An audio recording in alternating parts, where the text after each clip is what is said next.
C'est parti, on revient aujourd'hui sur cette séquence qui a fait évidemment le tour du monde et qui a choqué le monde entier, hein. Je pense qu'on peut le dire, ça n'est pas emphatique. Je veux bien évidemment parler de cette séquence dans laquelle on voit Volodymyr Zelensky, président ukrainien, se faire rabrouer, se faire tancer, se faire humilier, disons-le, dans le bureau ovale par Donald Trump et J.D. Vance, président et vice-président des États-Unis d'Amérique. On va revoir la séquence et aujourd'hui, ce qui va nous intéresser, c'est d'essayer de comprendre qu'est-ce qui s'est vraiment passé. Pourquoi Trump se comporte ainsi avec Volodymyr Zelensky? C'est une question qui est beaucoup plus complexe qu'il n'y paraît. On va essayer de plonger dedans et vous allez voir qu'il y a plusieurs explications qui cohabitent, qui sont toutes passionnantes, qui sans doute sont toutes vraies ensemble. On va aussi parler de théorie de la négociation, puisque vous le savez, c'est une de mes spécialités. Je vais essayer avec vous de remettre en sens et en cohérence tout ce qui s'est passé dans cette séquence complètement folle. Avant de voir la séquence, on va revenir sur le contexte qui précède et qui est absolument capital. Le contexte qui précède, c'est évidemment un rapprochement tout à fait inédit et majeur, je dirais même capital, entre les États-Unis d'Amérique et la Russie de Vladimir Poutine. Tout cela s'est cristallisé en deux choses, des déclarations et une décision. On va commencer par ce qui est le plus important, la décision de Donald Trump et plus généralement des États-Unis d'Amérique de ne pas voter aux Nations Unies une résolution qui désignait la Russie comme agresseur dans la guerre en Ukraine. Les États-Unis qui ont toujours voté les résolutions aux Nations Unies qui désignaient la Russie comme agresseur dans la guerre en Ukraine, ce qui est la vérité factuelle absolument indéniable. L'initiative de la guerre ne fait absolument pas le moindre doute, c'est factuellement la Russie qui agresse l'Ukraine. Les États-Unis d'Amérique ont refusé de voter une résolution aux Nations Unies qui désignait la Russie comme agresseur. Ils se sont de ce fait rangés aux côtés de la Russie et de la Corée du Nord. Cette décision de Trump, elle a vraiment atterré toute une partie de l'Amérique. La deuxième étape, c'est le discours. Donald Trump, les mots qu'il a eus pour Volodymyr Zelensky sont absolument terribles. On va se regarder simplement une petite vidéo de France 24 qui fait le point sur la rhétorique qu'a eue Donald Trump ces dernières semaines à l'égard de l'Ukraine en général et Volodymyr Zelensky en particulier. Dictateur sans élection, Zelensky a intérêt à agir vite, sinon il ne lui restera plus de pays. En attendant, nous négocions avec succès la fin de la guerre avec la Russie. Donc Donald Trump qui ose qualifier Volodymyr Zelensky de dictateur. Alors, pour être tout à fait précis, il est exact qu'il aurait dû y avoir en 2024 des élections présidentielle en Ukraine. Il n'y en a pas eu pour une bonne raison, c'est que l'Ukraine est actuellement sous loi martiale décidée du fait de l'agression russe et de la guerre que mène en ce moment l'Ukraine, et que légalement, les élections sont suspendues pendant la durée de la loi martiale en Ukraine. Évidemment, on a le droit de contester cela, hein. Et d'ailleurs, Zelensky, il est contesté en cela dans son propre pays, hein. Il y a des Ukrainiens, des Ukrainiennes qui disent que, loi martiale ou pas, il faudrait tenir des élections pour éventuellement élire un nouveau leader si on estime, si les Ukrainiennes et les Ukrainiens estiment que Zelensky n'est pas le mieux placé pour mener la guerre. Mais en tout état de cause, le cadre de la légalité est respecté. Et alors surtout, l'ironie qui veut que Donald Trump qualifie Zelensky de dictateur face à un Vladimir Poutine qui, lui, pour le coup, en est vraiment un dictateur qui opprime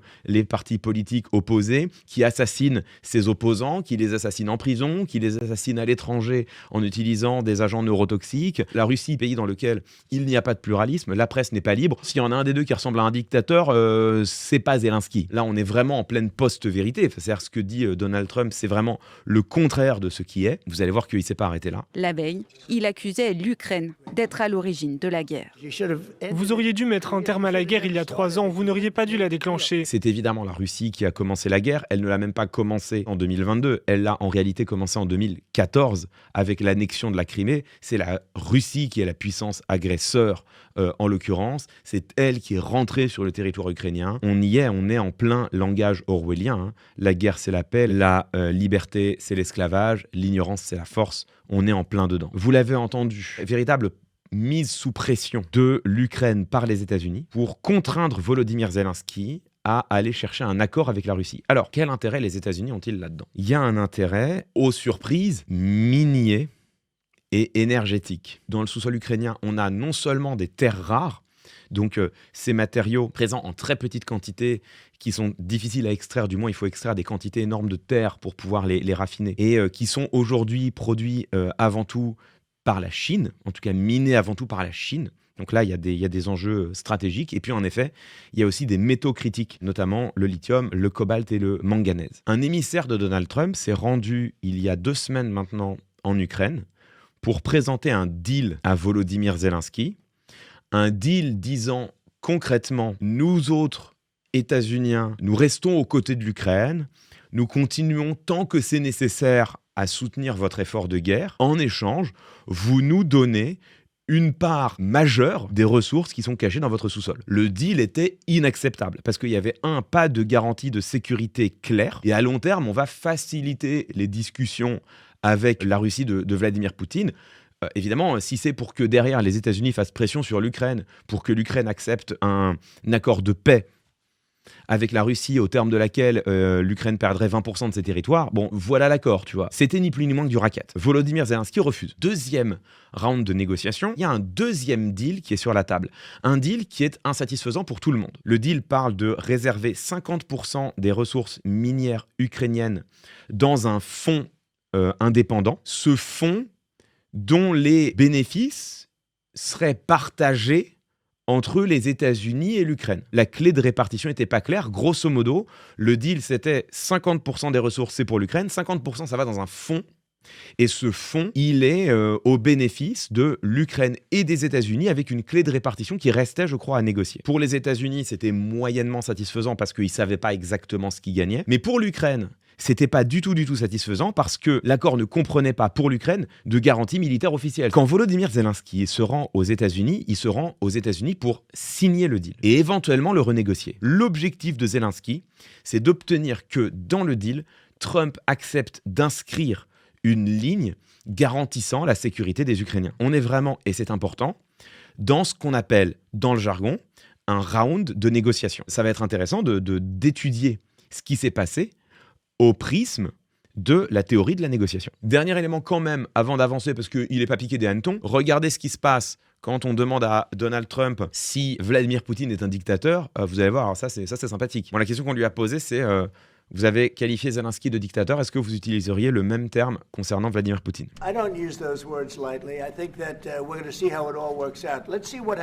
On est dans un contexte très particulier.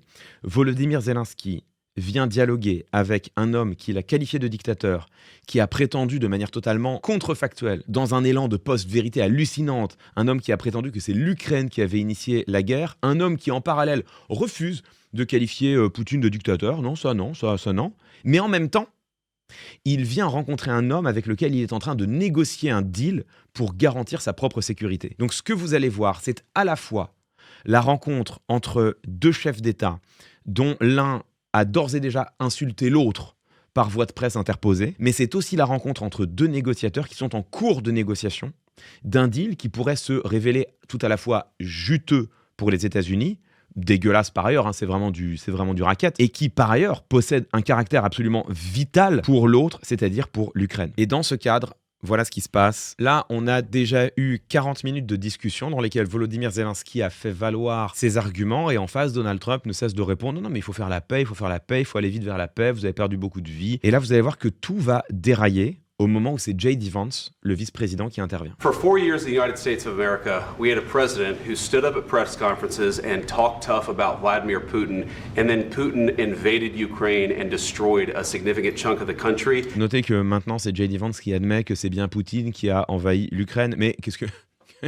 vous voulez? C'est la post-vérité, les contradictions ne comptent pas. The path to peace and the path to prosperity is maybe engaging in diplomacy. We tried the pathway of Joe Biden of thumping our chest and pretending that the President of the United States' words mattered more than the President of the United States' actions. What makes America a good country is America engaging in diplomacy. That's what President Trump is doing. J.D. Vance, ici, il utilise des termes qui sont des concepts mobilisateurs. Paix et diplomatie. Il dit, voilà, on a essayé la guerre, vous avez vu ce que ça a donné, ça n'a pas marché. Il est temps de rechercher la paix et de faire de la diplomatie. Pourquoi c'est des concepts mobilisateurs? Parce que, évidemment, tout le monde est d'accord avec ça. Il n'y a pas une personne au monde qui n'est pas d'accord avec le fait que la diplomatie et la paix, c'est mieux que la guerre, la destruction et la mort. Évidemment, la question, c'est que quand une guerre éclate et qu'un rapport de force se crée, la diplomatie existe dans le cadre de ce rapport de force. Au moment où la Russie occupe près de 20% du territoire ukrainien. Appeler à la diplomatie aujourd'hui, là, maintenant, c'est aboutir à un deal qui sera dans l'intérêt de la Russie. Là, ce qui est sur la table, c'est de dire, bon bah stop, pousse, on arrête, maintenant on fait la paix, mais si maintenant c'est la Russie est en train de gagner, elle occupe 20% du territoire, la paix en question, ça n'est pas une paix, c'est une défaite. C'est cela que Volodymyr Zelensky entend quand J.D. Vance lui dit « Ouais, on a essayé de montrer les bras, ça n'a pas marché, maintenant let's go, on fait la paix ». On force de facto l'Ukraine à accepter une paix avec la Russie qui se fait au prix de 20% de son territoire souverain. He occupied our parts, big parts of Ukraine, part of East and Crimea. So he occupied it on 2014. Là, vous voyez, Volodymyr Zelensky, il remet les points sur les i en disant « Non mais attendez, c'est lui qui occupe notre territoire. On va pas faire la paix maintenant, sachant qu'il occupe des pans entiers de notre territoire. » During 2014, nobody stopped him. He just occupied and took. He killed people. 14 till 2022, the situation the same. The people have been dying on the contact line. Nobody stopped him. And we signed with him, me, like a new president. In 2019, I signed with him the deal. I signed with him, Macron and Merkel, we signed ceasefire. Ceasefire. All of them told me that he will never go. We signed him with gas contract. Gas contract. Yes, but after that, he broken this ceasefire. He killed our people and he didn't exchange prisoners. Volodymyr Zelensky qui défend son cas, qui défend ses arguments en disant mais la paix n'a aucun sens face à un Vladimir Poutine, puisque déjà d'une part c'est une paix qui se fait à notre détriment, et d'autre part c'est une paix qui n'aura rien de viable, puisqu'il y a déjà plusieurs cessez-le-feu qui ont été signés avec Vladimir Poutine. Il les a enfreints à chaque fois pour continuer à grignoter le territoire ukrainien. Pourquoi agirait-il différemment aujourd'hui ? Donc là, les arguments défendus par Volodymyr Zelensky sont absolument impériaux. Regardez la tronche de Trump, dont on sent que là, il commence à en avoir un peu marre de perdre le jeu argumentatif, bien sûr. What kind of diplomacy, JD, you are speaking about? What do you mean? I'm talking about the kind of diplomacy that's going to end the destruction of your country. Yes, but if you Mr. President, with respect, I think it's disrespectful for you to... Et là, ça commence. Là, vous avez J.D. Vance qui n'a pas apprécié de se faire contredire et même réfuter à ce point par Volodymyr Zelensky. Il sent probablement que le président Trump en a marre de se faire contredire de manière tout à fait efficace et pertinente depuis le début de la réunion. Il va se passer ça. I think it's disrespectful for you to come into the Oval Office and try to litigate this in front of the American media. C'est une décision de l'administration Trump de mener ces rencontres-là devant les médias. Il y a une tradition très ancienne de rencontres entre chefs d'État au sein du bureau ovale. Ça s'est jusqu'à présent toujours fait, porte fermée, sans le regard des caméras. Ce qu'on a très souvent vu auparavant, c'est les poignées de main. Jusqu'à présent, une fois la photo faite et les premiers mots échangés, les caméras se retiraient et ce type de meeting était secret. C'est la décision de Trump lui-même de faire de la télévision en menant ces rencontres, alors même qu'elles sont ultra sensibles, de mener ces rencontres devant les caméras. C'est lui qui le décide. Et là maintenant, vous avez J.D. Vance qui reproche à Zelensky de contre-argumenter efficacement devant des caméras qu'eux-mêmes ont choisi de faire rentrer dans le bureau ovale. Enfin, vous imaginez quand même le degré de perversion des types. You have manpower problems. You should be thanking the president for trying to bring it into this conflict. Have you ever been to Ukraine that you say what problems we have?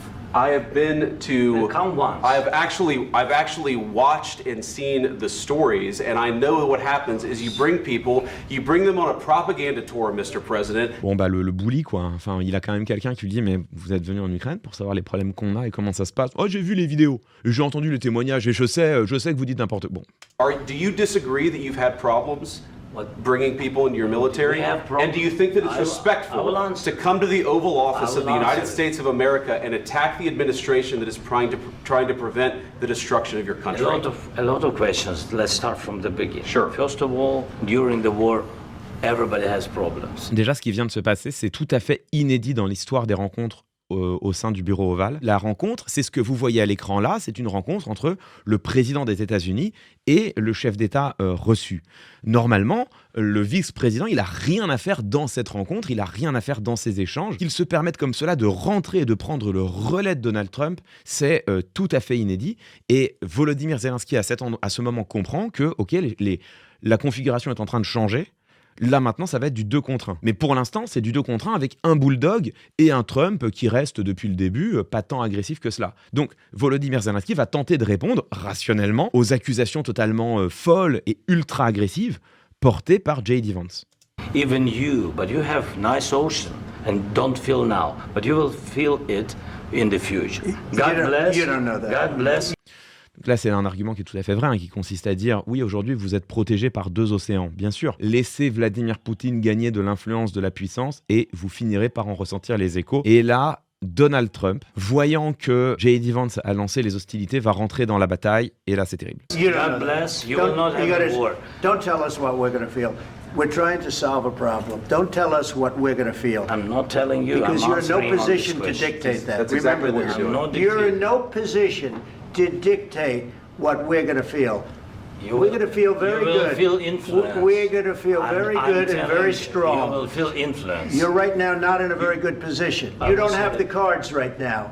With us, you start having not playing cards. cards. Right now, you I'm don't. very You're playing serious, cards. Mr. President. You're I'm playing very cards. serious. You're I'm gambling the with the president lives in of war. millions of people. You think- You're gambling with World War III. Donc là, c'est terrible. Là, c'est vraiment l'humiliation devant les caméras. And what you're doing is very disrespectful to the country, this country. I'm That's with all back to respect to you. your Far country. more than a lot of people said very they respect. should have. Have you said thank you once? This A lot entire of meeting? times. No, in this Even entire meeting, today. have you said thank Even you? today. You went to Pennsylvania and campaigned for the opposition in October. Offer some words of appreciation for the United States of what are you America speaking about? and the president who's Ça, c'est une fake news. trying to save your country. On a vraiment l'impression de voir 2 caïds de l'école qui sont en train de harceler un camarade plus faible qu'eux. C'est vraiment absolument insoutenable. En termes de négociation, là, on dit qu'ils sont en train d'exercer de la manière la plus brutale qui soit le rapport de force qui est évidemment dramatiquement à leur faveur. You think that if you will speak very loudly about the war, you He's can... not speaking loudly. He's not Yeah. speaking loudly. Your country's Can I- in big can I- trouble. Trump qui n'a pas compris qu'il y avait une métaphore. He's not speaking loudly. Non, mais c'est une métaphore, Donald. No, no, Can you've I done a ask- lot of talking. Your country is in big. Vous vous rendez compte là, il lui a dit non, c'est bon, t'as suffisamment parlé. Regardez la tête de Zelensky, c'est terrible. Your country is in big trouble. I know. You're not I winning. know. You're not winning this. I... You have a damn good chance of we are coming out staying, okay because of Mr. us. President, we are staying in our country, staying strong from the very beginning of the war. We've been alone, and we are thankful. I said thanks You haven't in been this alone. cabinet, You and haven't not been only alone. in this We cabinet. gave you, through I this said thank stupid you. president, $350 billion. You If need you to didn't speak- have our military equipment, this war would have been over in 2 weeks. In 3 okay? days, I heard it from Putin. In 3 days, this is something Maybe new. less. In 2 weeks, of course, yes. It's going to be a very hard thing to do business like this. Donald Trump, ce qu'il utilise, c'est une arme classique de la négociation, c'est la menace. Une manière mauvaise, mais traditionnelle de définir la négociation, c'est de dire la négociation, c'est un échange de promesses et de menaces. En tout cas, la menace, c'est une certitude que c'est une arme de la négociation, et c'est celle que brandit ici Donald Trump. Quand il lui dit « sans nous, vous tenez pas 2 semaines », c'est une manière de dire tu n'es pas en situation de négocier, accepte ce qu'on t'offre, sois bien content qu'on te l'offre, baisse bien la tête, dis bien merci, et si tu peux embrasser les souliers vernis, c'est pas mal aussi, parce que de toute façon, sans nous, tu ne peux rien faire. C'est exactement ce que vient de dire Donald Trump quand il lui dit « ça va être dur de faire du business dans ces conditions ».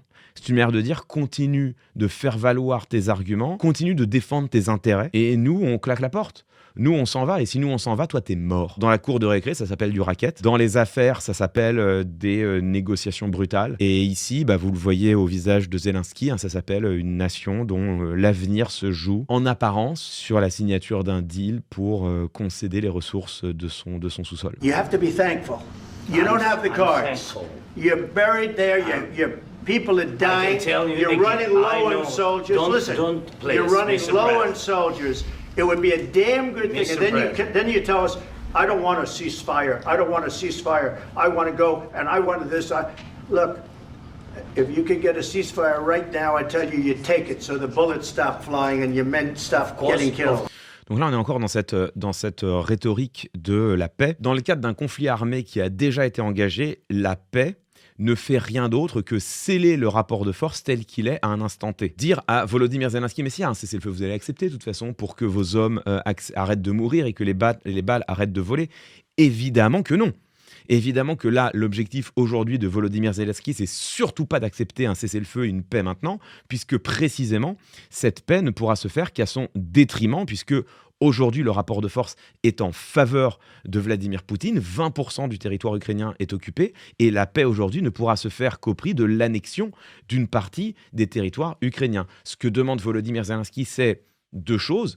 Soit la poursuite de l'aide militaire pour qu'il puisse tenter de reconquérir les territoires perdus et de reprendre l'ascendant sur Vladimir Poutine, ascendant qu'il a eu à un moment donné dans la guerre, donc ça n'est pas chose impossible. Soit l'ouverture en effet de négociations, mais avec l'Union européenne et les États-Unis qui pèsent de tout leur poids contre Vladimir Poutine, en disant grosso modo à Vladimir Poutine, continue, et en effet, ça va être une guerre mondiale, sauf que cette fois, tes adversaires, ce sera nous. Auquel cas, peut-être qu'en effet, là, il y a une paix qu'il est possible de négocier. Mais vous voyez bien que le prix à payer pour l'Union européenne et les États-Unis est un prix immense. C'est pour le coup, potentiellement, le déclenchement de la Troisième Guerre mondiale. Il y a une vraie fourberie rhétorique argumentative ultra classique dans la bouche de Trump et de Vance, qui est de s'abriter derrière la paix, le cessez-le-feu, alors que la paix dans un conflit armé déjà déclenché, elle ne fait rien d'autre que sceller le rapport de force tel qu'il apparaît à un instant T, c'est-à-dire en l'occurrence, la paix pour l'Ukraine, c'est la défaite pour l'Ukraine et la victoire pour Poutine.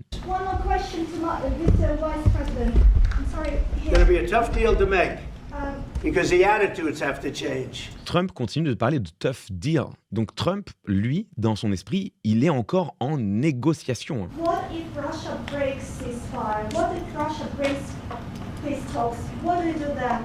I understand that it's a heated conversation right now. What are you saying? She's asking, what if Russia breaks the ceasefire? What if anything? What if a bomb drops on your head right now? I don't know. They broke it with Biden because Biden, they didn't respect him. They didn't respect Obama. They respect me. He went through a hell of a lot with me. He went through a phony witch hunt where they used him and Russia. Russia. You ever hear of that deal? That was a phony Hunter Biden, Joe Biden scam. Hillary Clinton, Shifty Adam Schiff. It was a...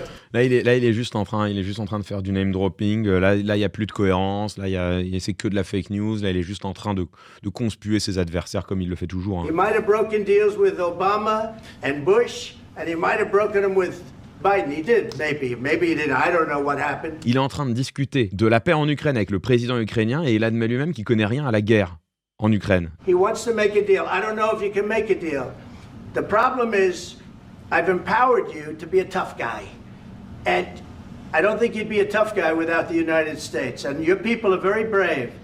But you're either going to make a deal or we're out. And if we're out, you'll fight it out.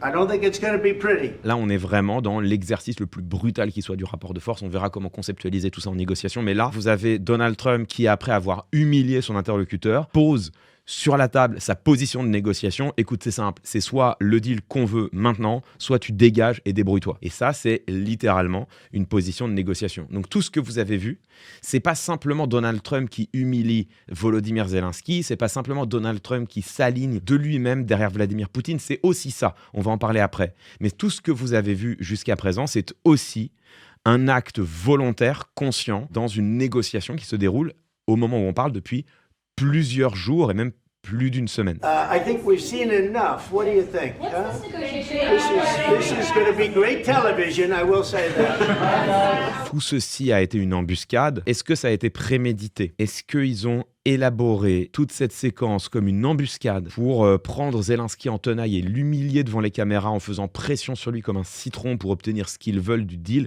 C'est possible, je vais vous montrer pourquoi. C'est tout à fait crédible même. Est-ce que c'est une réunion qui, parce qu'elle est menée par deux malotrus, deux rustres au dernier degré, d'infâmes personnages qui se sont comportés comme les derniers des déchets humains avec un président digne et qui lutte pour la souveraineté de son peuple, deux individus qui n'ont pas été contents de voir tout simplement un interlocuteur leur résister? C'est possible aussi. On a 40 minutes de discussion qui se passent bien et où même Zelensky a plutôt l'ascendant en termes d'argumentation à minima sur Donald Trump. Il y a toujours la possibilité qu'ils aient agi de manière impulsive. Ça, c'est toujours une possibilité. Mais si tant est que ce que l'on ait vu soit explicable rationnellement, comment comprendre ce qui s'est passé? Qu'est-ce qui s'est vraiment passé dans cette pièce? Eh bien, vous allez voir qu'il y a trois explications parallèles et qu'elles sont intéressantes du point de vue des théories de la négociation. Et d'ailleurs, elles ne sont pas forcément antinomiques, incompatibles les unes avec les autres. Et c'est ce qu'on va essayer de voir ensemble. Première explication, n'oubliez pas, comme je vous l'ai dit, que ce que nous avons vu là, c'est un round de négociation. Zelensky est venu signer en effet un deal, donner une partie des ressources de son sous-sol en échange de la poursuite par les États-Unis de l'aide militaire à minima, voire pourquoi pas des garanties de sécurité compliquées à négocier, mais pourquoi pas. Donc c'est un round de négociation. Quand on analyse une situation de négociation, il faut toujours analyser une chose, c'est le rapport de force. Le rapport de force n'est pas toujours en négociation la même chose que le rapport de puissance. Quand il y a quelques années maintenant, Donald Trump tentait de négocier, souvenez-vous, la normalisation des relations avec la Corée du Nord. Le rapport de puissance est dramatiquement en faveur des États-Unis. Mais le rapport de force, aussi paradoxal que ça puisse paraître, était assez équilibré. Si les Américains appuient sur un bouton, ils rayent la Corée du Nord de la carte. Mais la Corée du Nord, au moment où Trump négocie avec Kim Jong-un, la Corée du Nord possède l'arme nucléaire, en tout cas vraisemblablement. Ils possèdent des missiles à moyenne portée, ça c'est une certitude. Et ils ont l'île de Guam, qui est un territoire américain, à portée de feu. Là, le rapport de force n'a rien à voir avec le rapport de puissance. En tout cas, le rapport de force, même s'il est en faveur des Américains, il est beaucoup moins en faveur des Américains que le rapport de puissance ne le laisse suggérer. Il y a plein d'autres facteurs qui rentrent en ligne de compte, dans lesquels je ne rentre pas. Mais pour vous faire comprendre que dans une négociation, le rapport de force et le rapport de puissance n'est pas toujours le même. Là, en l'occurrence, il l'est. Le rapport de force, il est dramatiquement en faveur de Donald Trump, évidemment, puisque Volodymyr Zelensky en face de lui, la guerre se déroule sur son territoire. 20% des terres ukrainiennes sont déjà occupées par l'armée russe. L'armée russe avance, elle est en situation de force sur le terrain et l'Ukraine ne tient que grâce à une chose, l'aide militaire internationale, celle de l'Union européenne, mais aussi celle des États-Unis. Si les États-Unis cessent d'approvisionner l'Ukraine en armes, l'Ukraine perd 50% de son aide militaire à peu près, et il est vraisemblable qu'elle ploie en quelques semaines, quelques mois peut-être, contre la pression russe. Qu'est-ce qui se passe en termes de théorie de la négociation ? Il suffit d'analyser ce qu'on appelle le plan B. C'est quoi le plan B ? Le plan B, c'est qu'est-ce qui se passe si les négociations échouent ? Pour Donald Trump, le plan B, la meilleure solution hors table, c'est ne pas avoir les ressources du sous-sol ukrainien. C'est prendre un coup quand même dans l'ordre des relations internationales. Mais ça, il l'a déjà abdiqué quelques jours plus tôt au Royaume-Uni, aux Nations Unies. Donc de toute façon, ça, c'est déjà fait. 3, rien en fait. Il n'a plus à fournir de l'aide militaire aux Ukrainiens, qui est quand même coûteuse pour lui. Donald Trump, il s'en fout un peu en fait. Son plan B, il est excellent. Pour lui, ça va pas lui changer grand-chose. Pour Zelensky, ce qui se joue dans le bureau, c'est la survie de son pays. Quand on analyse les plans B, le rapport de force est dramatiquement en faveur de Donald Trump. Du point de vue des théories de la négociation, on a tout simplement regardé un homme qui applique le plus brutalement possible le rapport de force, qui lui dit grosso modo « Non mais frère, en fait, on va pas négocier ». Et ça, c'est l'exercice brutal du rapport de force. Quand tu joues l'exercice brutal du rapport de force, ce que tu fais, c'est que tu utilises ce que l'on appelle des techniques de négociation agressive, et notamment la fameuse technique de la main sur la poignée de porte. C'est dire, écoute, de toute façon, c'est à prendre ou à laisser. T'es pas content, moi je m'en vais. Tu te lèves, tu pars, tu mets la main sur la poignée de porte. Et là, si ton interlocuteur a trop besoin du deal, c'est lui qui te rattrape en disant attends, c'est bon, on peut continuer à discuter. Et donc c'est exactement ça que fait Trump ici. Il utilise cette technique de négociation ultra agressive qui est la main sur la poignée de porte.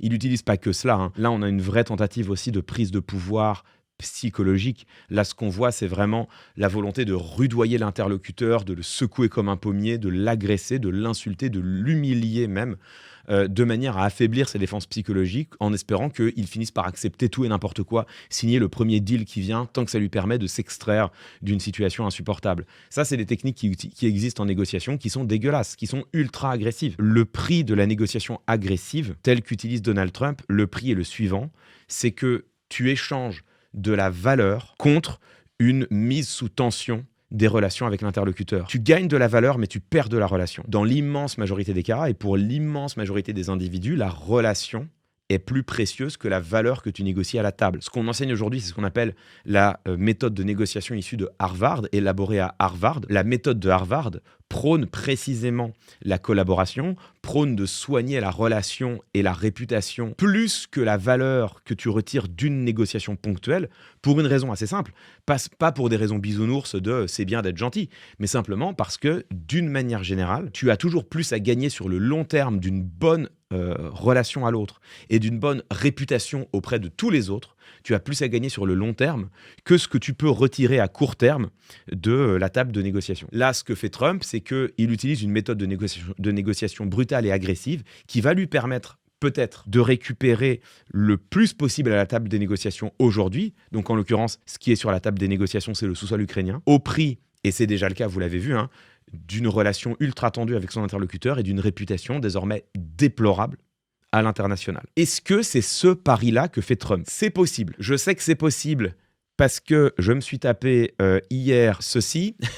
Trump par Trump, c'est la dernière traduction française de The Art of the Deal, qui est le livre de Donald Trump dans lequel il révèle ses secrets de négociation. Trump nous donne sa méthode, en réalité, de négociation. Ma façon de traiter les affaires est simple et directe. Je vise haut et puis je n'arrête pas d'augmenter la pression jusqu'à ce que j'atteigne mon but. Parfois, je dois me contenter de moins, mais en général, j'obtiens ce que je veux. En l'occurrence, quand il dit « je vise haut », là, c'est ce qu'on appelle l'ancrage excessif. Tu demandes plus que ce que tu veux. Comme ça, même si tu dois faire quelques concessions, tu aboutiras sur ton optimal choice, sur ton choix optimal. C'est plutôt un bon conseil de négociation. Même dans une négociation tout à fait respectueuse, on a tout à fait le droit de tenter cela. Par contre, je n'arrête pas d'augmenter la pression jusqu'à ce que j'atteigne mon but. Là, vous voyez l'agressivité. La pire approche à adopter quand vous voulez conclure un deal, n'oubliez pas, c'est le même mot qu'il utilise face à Zelensky lui-même. C'est d'avoir l'air d'y tenir à tout prix.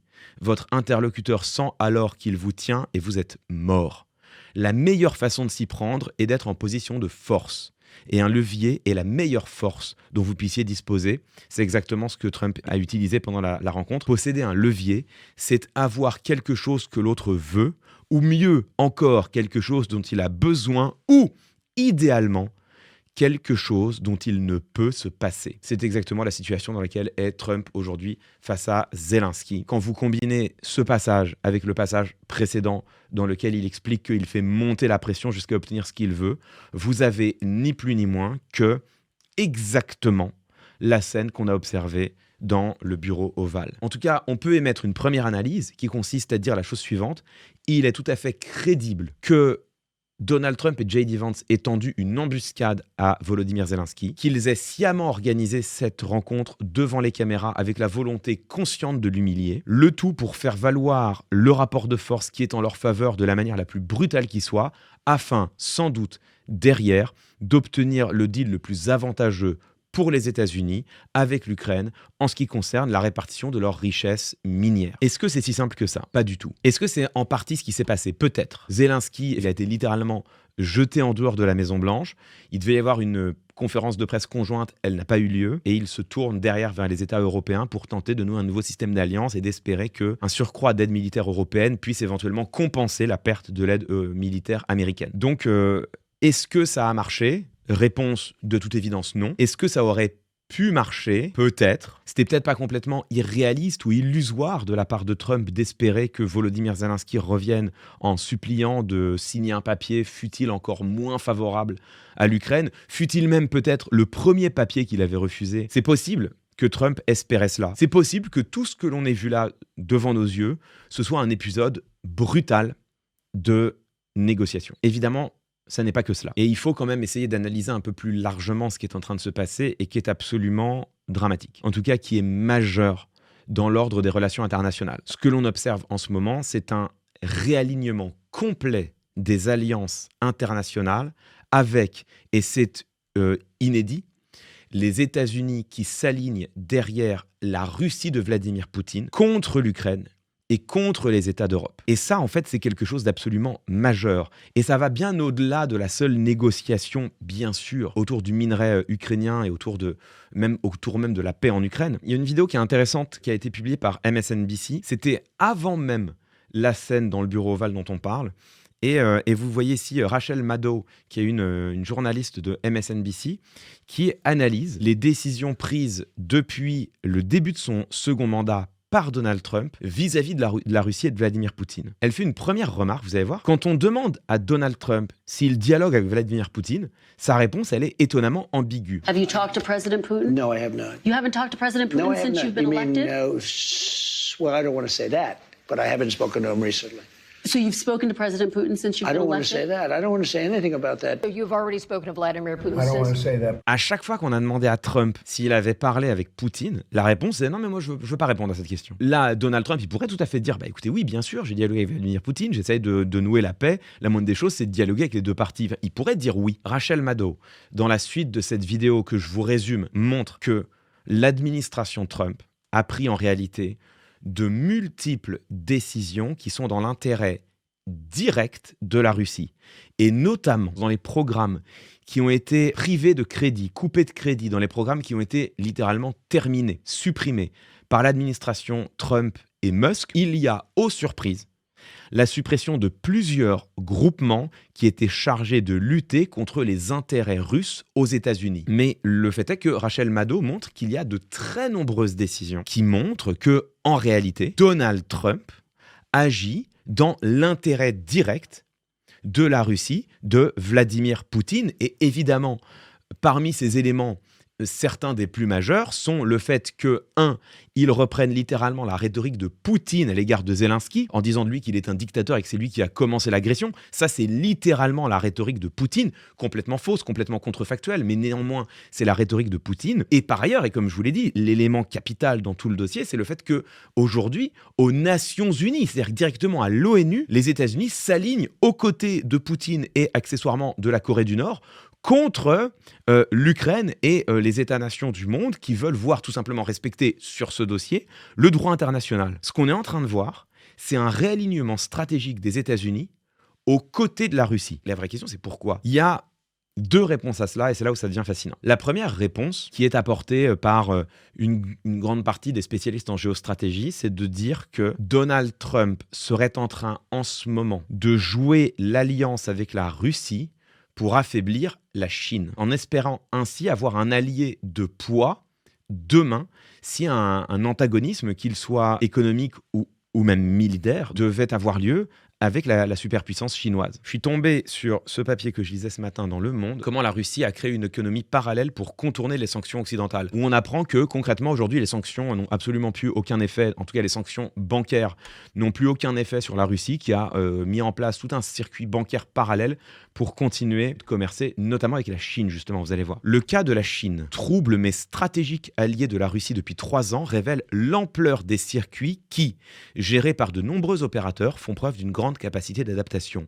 Entre janvier et octobre 2024, les échanges avec la Chine représentaient près de 35% de l'ensemble du commerce extérieur russe, contre moins de 20% en 2021. Une partie de ces importations couvre en fait des produits de pays tiers, possiblement même des produits occidentaux, utilisant la Chine comme intermédiaire pour atteindre le marché russe. Donc il y aurait même des entreprises occidentales qui continueraient, malgré l'interdiction et malgré l'impossibilité bancaire de le faire, une partie des entreprises occidentales qui continueraient de commercer avec la Russie en utilisant la Chine comme intermédiaire. Ce qui explique que le commerce avec la Chine est explosé. Mais comme vous le voyez, c'est bien loin de représenter la part complète de l'augmentation du commerce avec la Chine que l'on observe en Russie depuis le début de la guerre en Ukraine et des sanctions économiques occidentale. La Chine est devenue un allié stratégique de la Russie de Vladimir Poutine, allié stratégique ne serait-ce que parce que depuis les sanctions occidentales, la Chine est devenue le premier partenaire commercial de la Russie. Et eux, ils sont très heureux de cela. Ce qu'on comprend, c'est que probablement les États-Unis de aujourd'hui Donald Trump craignent un axe Russie-Chine qui pourrait devenir une super alliance menaçante pour le leadership des États-Unis, pour les intérêts américains. Et donc, ce qu'on voit, c'est peut-être tout simplement une tentative de dislocation de l'alliance russo-chinoise, alliance russo-chinoise qui pourrait en effet inquiéter les États-Unis de Donald Trump, et que Trump tente de faire exploser en mettant la Russie de son côté, avec un prix à payer, mais qu'il paye rubis sur l'ongle en claquant des doigts et sans en avoir absolument que faire. Le prix, c'est l'Ukraine. Ça donne à ce qui s'est passé dans le bureau ovale tout d'un coup une autre connotation. Peut-être que ce dont Trump rêvait, c'était d'un Zelensky qui rampe à plat ventre devant lui pour lui demander d'accepter un deal encore moins favorable à l'Ukraine. Mais peut-être qu'en fait, et c'est un cas de négociation assez classique, ce round de négociation avait de la part de Trump comme objectif de ne pas avoir d'accord. Et il y a des négociations dans lesquelles tu peux avoir intérêt à faire capoter l'accord parce qu'en fait, ce que tu recherches, c'est la possibilité de nouer un accord plus intéressant encore avec un autre partenaire qui sera satisfait de voir ce premier deal tomber à l'eau. Ça pourrait être ce que l'on a vu se passer sous les caméras, c'est-à-dire un Trump qui, après avoir voté aux côtés de la Russie à l'ONU, humilie l'adversaire principal aujourd'hui de Poutine, qui est Volodymyr Zelensky, de manière à pouvoir envoyer un message à Poutine qui est « Hey, frérot, regarde, on est ensemble ». Les deux hypothèses sont possibles. Est-ce que Trump voulait faire pression sur Zelensky pour avoir le meilleur deal possible sur le minerai ukrainien? Peut-être. Est-ce que Trump, en fait, voulait que la rencontre capote pour pouvoir dire à Poutine « Hey, frérot, t'as vu? I got your back ». Eh bien, c'est possible aussi. Je vous donne les différentes hypothèses qui me semblent crédibles. Je ne vous dis pas laquelle est la bonne. C'est-à-dire, je ne suis pas dans la tête de Donald Trump. Un dernier élément, la volonté de Trump de faire exploser l'alliance russo-chinoise pour rallier la Russie à son côté. Le prix à payer pour cela, c'est de sacrifier l'Ukraine. En fait, on pourrait aller plus loin et dire que le prix, non pas à payer, mais recherché, c'est de sacrifier l'Europe. Et il y a un dernier élément qu'il faut remettre dans la balance, c'est de se souvenir que lors de la conférence pour la sécurité qui s'est tenue à Munich il y a quelques semaines, J.D. Vance, le vice-président américain, est venu. Tout le monde s'attendait à ce que J.D. Vance fasse un long discours sur l'Ukraine, qu'il donne enfin la position officielle des États-Unis sur le conflit russo-ukrainien. Et à la place, ce qu'a fait J.D. Vance, c'est qu'il a insulté les Européens pendant toute la durée de son discours. Et aujourd'hui, ce que l'on voit, c'est quand même une opposition claire, assez profonde, et qui est en train de, peut-être, restructurer les relations internationales entre, d'une part, des pays qui n'ont pas abdiqué l'idéal démocratique sous sa forme la plus minimale qui soit, c'est-à-dire la démocratie représentative, et d'autres, la Russie, clairement, la Chine, ça ne fait absolument pas le début du commencement d'un doute, les États-Unis, c'est très clair aujourd'hui, certains États au sein de l'Union européenne elle-même, à commencer par la Hongrie de Viktor Orban, certains États qui tournent le dos à l'idéal de souveraineté populaire, tournent le dos à l'idéal de l'état de droit, du respect des droits fondamentaux des individus, tournent le dos à tout ce qui constitue la vision la plus essentielle qui soit de la démocratie pour basculer dans autre chose. Cette autre chose restant encore à nommer, la dictature pour la Russie, ça ne fait absolument aucun doute, pour la Chine, ça ne fait aucun doute non plus. Et dans le cas des États-Unis, nous verrons bien, mais en tout cas, on a bien vu une tentative, ce qui est de manière claire, explicite, une tentative de coup d'État menée par Elon Musk sur l'État fédéral américain. On a un président Trump qui a lui-même déclaré qu'il fallait voter pour lui parce que ce serait la dernière fois que les Américains auraient à voter, et qui par ailleurs a déployé une rhétorique des propositions et hélas aujourd'hui des décisions, d'ores et déjà, qui sont des décisions fascistes. Ce que l'on voit se structurer en réalité à la surface du globe, c'est aussi une nouvelle opposition entre des pays qui continuent de défendre, 1, l'idéal démocratique au sein de leurs frontières, 2, le multilatéralisme et le droit international pour régir l'ordre du monde, et à côté, des puissances qui s'érigent en ayant tourné le dos à la démocratie et en ne reconnaissant plus qu'une seule chose, la force, l'autorité au sein de son propre pays, la force au sein de son propre pays, et peu importe si cela implique de piétiner les droits fondamentaux, voire la souveraineté populaire, la force dans le concert des nations en disant, à partir de maintenant, gloire aux vainqueurs, malheur aux vaincus, à bas le droit international, on s'assoit sur les organisations internationales, désormais l'ordre mondial sera la loi du plus fort.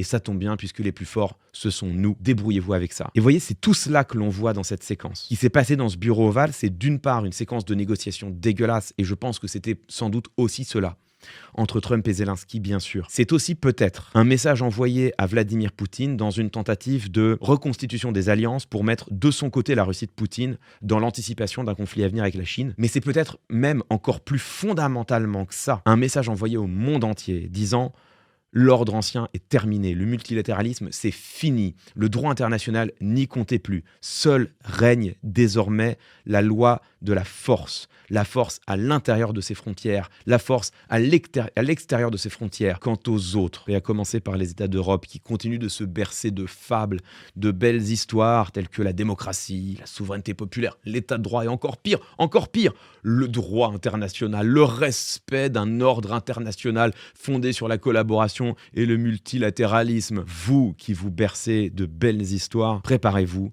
vous aurez à en payer le prix.